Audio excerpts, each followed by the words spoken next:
तो hi everyone, स्वागत करता हूं एक न्यू लेक्चरर वीडियो में।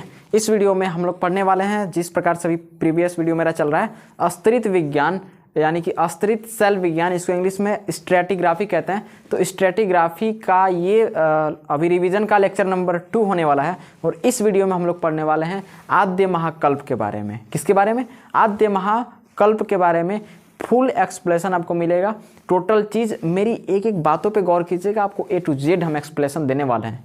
समझ जाइए कि इस आद्य महाकल्पी वाले चैप्टर से कहीं भी अलग से नहीं पूछने वाला क्वेश्चन, ठीक है। देखिए, सबसे पहले आद्य महाकल्प के बारे में हमको पढ़ना है। तो आद्य महाकल्प दोस्तों होता क्या है? जब इस पृथ्वी का निर्माण हुआ होगा उस समय ये लिक्विड फॉर्म में होगी, और सबसे पहले तो गैसीय फॉर्म में होगी, लेकिन फिर ये लिक्विड फॉर्म में आई और लिक्विड फॉर्म के बाद ये ठोस स्टेट में आई। ठोस स्टेट में आई तो उस वक्त इस जीव पे किसी प्रकार का, मतलब इस पृथ्वी पे किसी प्रकार का कोई भी वातावरण नहीं बना होगा, जिसके कारण इस पृथ्वी पे कोई भी जीव नहीं जन्म लिए होंगे, ना ही पेड़ पौधों में ना ही जंतुओं में, ठीक है। अब इस वाले समय को, जब पृथ्वी पे इस समय का दौर होगा, तो इस समय के दौर को हम लोग बोल देते थे कैम्ब्रियन काल। क्या बोलते थे? कैम्ब्रियन काल बोलते थे। आगे समझ में? कैम्ब्रियन काल। यहाँ पे मैंने टॉपिक लिखा हुआ है आद्य महाकल्प। ये हमारा पार्ट 1 वीडियो है, ठीक है ना। मतलब जो अस्तित्व सेल विज्ञान को कल मैंने डिवाइड किया था क्लासिफिकेशन, उसके हिसाब से आद्य महाकल्प आज के इस टॉपिक में हम लोग क्लियर कर रहे हैं। इसके बाद बढ़िया से टॉपिक समझिएगा। कैम्ब्रियन कल्प यहाँ पे लिखा है। एक पूछता है ना एग्जाम में, सबसे बड़ी अवधि क्या था? जैसे हम लोग हिस्ट्री को बोलते हैं युग था, ये वाला काल था, है ना। डायनासोर युग था, जुरासिक काल था। इसमें क्या है? क्या महाकल्प है या कल्प है सबसे बड़ी अवधि? एक क्वेश्चन बहुत ज़्यादा पूछता है आपके बोर्ड एग्जाम में 12th जियोलॉजी में कि भाई बताइए सबसे बड़ा कल्प कौन सा है? उसमें ऑप्शन दे देगा, ईसवी, कल्प, महाकल्प, ऐसे। तो उसमें से कौन सा करेक्ट है? आपका कल्प वाला ऑप्शन करेक्ट हो जाएगा, क्योंकि कल्प सबसे बड़ा अवधि था। कल्प का समय जो था बहुत लंबे समय तक चला था, और कल्प वो वाला समय है जब इस धरती पे जीवन की उत्पत्ति भी नहीं हुई थी। उस समय को कल्प बोलेंगे, और बहुत लंबे समय तक जीवन की उत्पत्ति नहीं हुई थी, ठीक है। इसीलिए पृथ्वी का उम्र है 5 बिलियन ईयर, और यहाँ इंसान की उम्र क्या है पता कर सकते हैं आप, ठीक है। और बायोलॉजी में इतनी सारी विभिन्नताएं हमको पढ़नी होती है DNA वाले चैप्टर में, कि आप समझ रहे हैं ना कि पहले इंसान क्या हुआ करता था? आदि मानव हुआ करता था, मतलब इंसान के पूरे शरीर में बाल हुआ करते थे। आज के समय में देखिए चपड़गंजू सब बन रहा है, टकला मुंडा, ठीक है, टकला मुंडा, बिरसा मुंडा। चलिए, तो ऐसे ही करके कैम्ब्रियन काल, कैम्ब्रियन कल्प था। कैम्ब्रियन कल्प, कल्प एक बहुत बड़ी अवधि है, और कैम्ब्रियन हम लोग उसी को बोल रहे हैं जब इस पृथ्वी का निर्माण हुआ और ये गैसीय स्टेट से आ गई आपका लिक्विड स्टेट में, और लिक्विड स्टेट से जब आग्नेय चट्टानों द्वारा इस क्रस्ट भूपरपट्टी का निर्माण हुआ, उस समय के काल को हम लोग, उस समय के युग को, युग भी बोलना सही नहीं है, उस स्थिति को हम लोग क्या बोल रहे थे? कैम्ब्रियन कल्प बोल रहे थे। कैम्ब्रियन कल्प से पहले की बातों का तुलना किया गया। कैम्ब्रियन कल्प जब था, कैम्ब्रियन कल्प जब था, हम अस्तित्व सेल विज्ञान पढ़ रहे हैं सर। देखिए, अस्तित्व सेल विज्ञान में लेयर बाय लेयर चट्टानों के बारे में हमें पढ़ना है। सर्वप्रथम हमें नीचे के बारे में ही तो पढ़ना पड़ेगा, अर्थात मतलब जो धरती का निर्माण हुआ तो नीचे के बारे में ही पढ़ना पड़ेगा ना। इसीलिए अस्तित्व सेल विज्ञान महत्वपूर्ण रोल निभाता है आपका इसमें। अब देखिए, कैम्ब्रियन कल्प जो था, इससे पहले वाले समय के बारे में बताते हैं हमारे JD डाना। कौन बताते हैं? JD डाना बताते हैं 1872 ईस्वी में बताते हैं। क्या बताते हैं? कि बताते हैं कि इस समय को आद्य महाकल्प हम नाम दे दिए, कि उस समय की बात है आद्य महाकल्प, और उसी में आता है कैम्ब्रियन कल्प। आद्य महाकल्प को ही हम लोग कैम्ब्रियन कल्प कहते हैं। और उन्होंने भाई साहब बताया, कब बताया? 1872 ईस्वी में JD डाना नामक एक वैज्ञानिक थे। उन्होंने बताया कि हम उस समय की कल्पना कर रहे हैं, हम उस समय की तुलना कर रहे हैं जब इस पृथ्वी का निर्माण हुआ था, और इस पृथ्वी पर टोटल चीज़ें थी, ना ही कोई पेड़ पौधा था।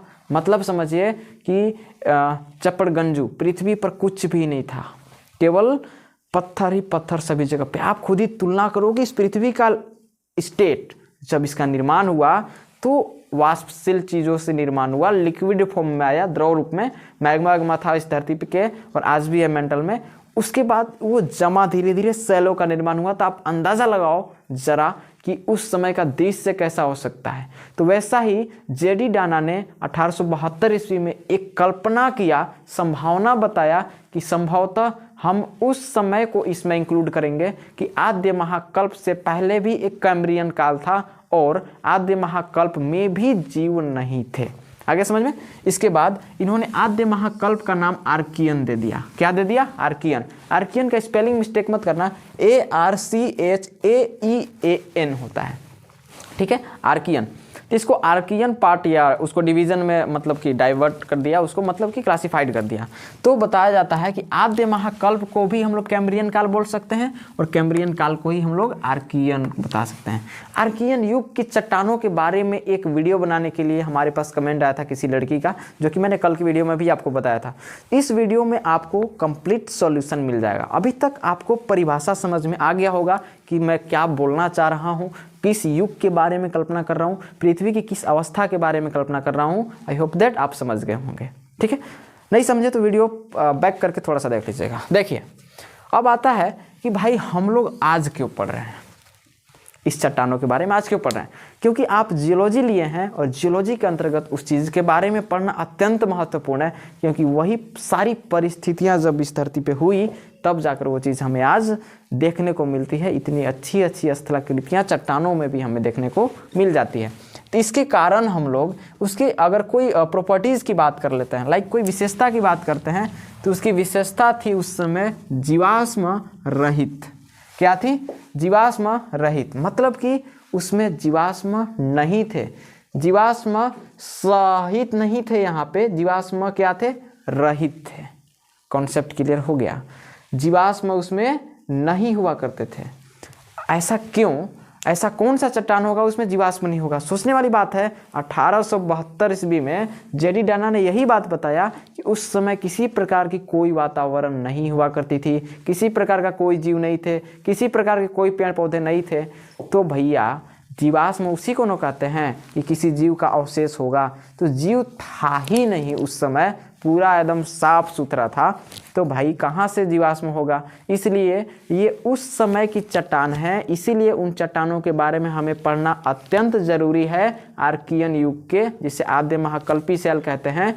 क्योंकि उस समय के सेल में जीवाश्म नहीं हुआ करते थे, तब वे चट्टानें कैसे होंगे? एकदम नीस डाइक नाम के चट्टान का नाम सुना है ना, एकदम अत्यंत कठोर हुआ करते थे, ठीक है। मतलब अब हम लोग तो बोल ही सकते हैं ना कि इस धरती पे सर्वप्रथम आग्नेय सेलों का जन्म हुआ, आग्नेय सेल ही आए। सोचने वाली बात है, नीचे मैग्मा और मैग्मा से ऊपर आती है सेल, उसे आग्नेय सेल बोलते हैं। तो पूरे पृथ्वी पर जब निर्माण हुआ होगा, किसी प्रकार की कोई भी चीज़ नहीं होगी, तो क्या बोलते हैं कि आग्नेय सेल का निर्माण हुआ। आग्नेय सेल में किसी प्रकार का कोई जीवाश्म नहीं पाया जाता है। अभी आपको हम पेट्रोलॉजी चैप्टर में भी पढ़ाए थे। जीवाश्म उन चट्टानों में पाया जाता है जो अवसादी होते हैं और परतदार जो अवसादी होते हैं और जो रूपांतरित होते हैं, लाइक कयांतरित और अवसादी में पाए जाते हैं, ठीक है। लेकिन यहाँ पर तो हम बात कर रहे हैं किस सेल की? आग्नेय सेल की। तो आग्नेय सेल में जीवाश्म तो होता नहीं है। और कैसे होगा कि इस दुनिया में कैसे होगा भाई साहब? दिखाओ, इस दुनिया में कोई जीव आया ही नहीं, उस समय वातावरण का निर्माण ही नहीं हुआ, तो कहाँ से? अब बात है कि भाई वातावरण का निर्माण हुआ कैसे, है ना? वातावरण का निर्माण हुआ कैसे? तो जितने भी हमारे उस टाइप के जो सेल थे, नीस डाइक जो आग्नेय सेल का उदाहरण है, बहुत अच्छे से वो सेल जो थे, आपने अभी तक क्लास 11 से पढ़ते आ रहा है, अपर्दन अपक्षय, अपर्दन अपक्षय, अपर्दन अपक्षय। पूरे पृथ्वी के निर्माण में ये दो प्रोसेस जो थे, विदरिंग इरोजन, विदरिंग इरोजन मतलब मोस्ट इंपॉर्टेंट रोल प्ले करते हैं इस पृथ्वी के जो क्रस्ट है इसके निर्माण को करने के लिए। आगे समझें। इसी प्रकार से आपको मैं बता दूं कि अवसादी सेलों का निर्माण हुआ, धीरे धीरे कयांतरित सेलों का निर्माण हुआ, परतदार हुए, रूपांतरित हुए, सभी कुछ। बहुत लंबी प्रोसेस एक हुई और इतनी लंबी प्रोसेस हुई कि मतलब उसको हम एक्सप्लेन नहीं कर सकते, क्योंकि समझ रहे हो ना, लाखों साल करोड़ों साल होने के बाद भाई साहब थोड़े थोड़े ये सेल बने। आज भी आप देखिए ना, बहुत सारे सेल हैं। आज आप तुलना कीजिएगा ना, जो सेल आपको बड़े बड़े चट्टान नजर आ रहे हैं ना, पहाड़ों पर्वतों पर देखने को मिलते हैं, एक वही समय आएगा कि वो चट्टानें आपको नहीं देखने को मिलेंगे। आप जो झरना पे जाते हैं ना, जो झरना वाटरफॉल के पास जाते हैं, बड़े बड़े जो पत्थर पहाड़ दिखते हैं, वो पत्थर पहाड़ आपको कुछ सालों बाद, मतलब कि आपके ज़िंदगी या हम लोग की ज़िंदगी तो नहीं कह सकते, लेकिन आने वाले करीब 100-150 सालों बाद वो खुद ही चट्टान नहीं रहेंगे। आगे समझ में? तो इस प्रकार की चीज़ें जो है, इस तरीके की चीज़ों से हमारा क्या होता है, अस्तर बाई अस्तर करके सेलों का निर्माण होता है। मैं वीडियो को शॉर्ट करना चाह रहा हूँ जितना ना हो सके, और ज़्यादा आपको बोलकर समझाने का प्रयास कर रहा हूँ, ठीक है। देखिए, अब आद्य महाकल्प को बांट दिया गया 2 भागों में। कितने भागों में? 2 भागों में। सोचने वाली बात है, इस दुनिया में किसी प्रकार का कोई चीज़ का निर्माण नहीं हुआ था, जीव नहीं हुआ था, तो 2 भागों में बांट सकते थे। कैसे कैसे? देखिए, एक जो था जगह के आधार पर हम बांट दिए कि भाई इस टाइप के सेल किस किस जगह पर पाए जा रहे हैं। अभी आपको पता था, हम लोग पढ़ रहे हैं आद्य महाकल्प। आद्य महाकल्पी सेल तो बोल ही सकते हैं, एक प्रकार के टाइप को हम लोग क्या बोल दिए, आद्य महाकल्पी सेल। इसमें मैंने ये बताया, उसमें इस चीज़ों को हम लोग इंक्लूड करेंगे कि वैसे सेल जो आद्य महाकल्पी, मतलब कोई जीव जंतु नहीं हुआ करते थे उस समय ना, उसमें अब उसी का एक सेकंड रूप कि जब धीरे धीरे यहाँ पे वातावरण बनना शुरू हुआ, तो उस समय जो वातावरण जो बनने के उपरांत, मतलब बनने के दौरान जो सेलों का निर्माण हुआ, उससे हम लोग बोल दिए पुराना संघ। क्या बोल दिए?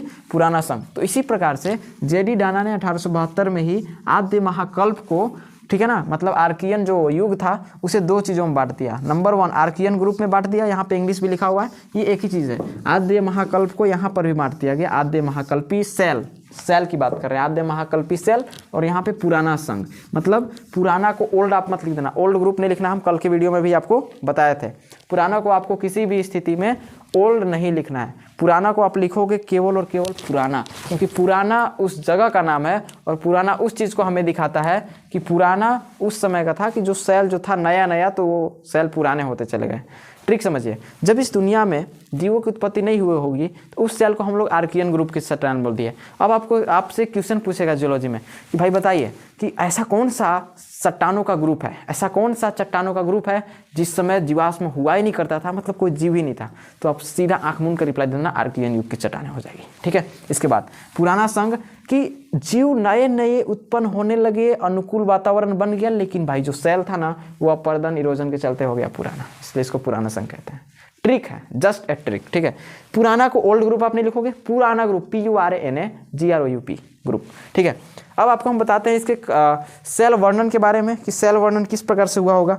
जो बताए थे अभी, एक चैप्टर था पेट्रोजेनेसिस करके, कि सेलों की उत्पत्ति के विज्ञान को हम लोग सेल जनन कहते हैं। क्या कहते हैं? सेल जनन।